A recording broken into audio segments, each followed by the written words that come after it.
Stash update. So, kakagaling lang namin sa Bukawi. Bali, ayun, budget lang, no?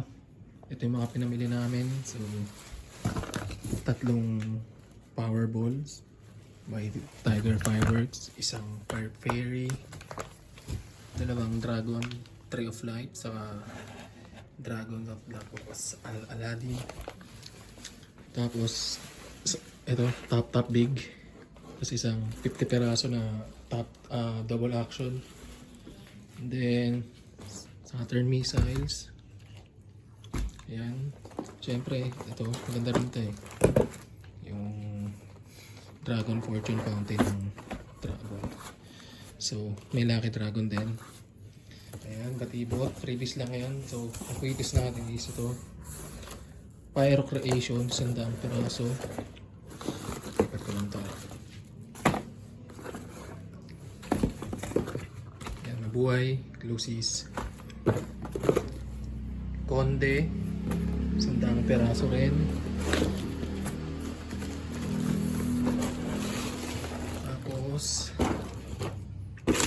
ano ba to?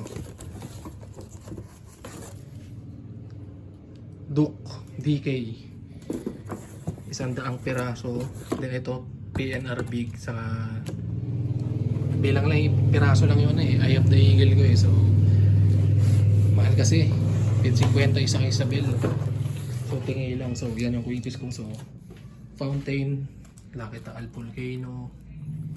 Ano pa ba to? Puro crackling na fountain. Peony. Ganda daw to eh. Then, 2,000 rounds na season sawa. So, first time ko gagamit na itong sawa na season yung brand. Ewan ko kung quality ba yun or hindi. Comment na lang kayo kung okay ba yung season na sawa na. So, yun. Ito yung first stash.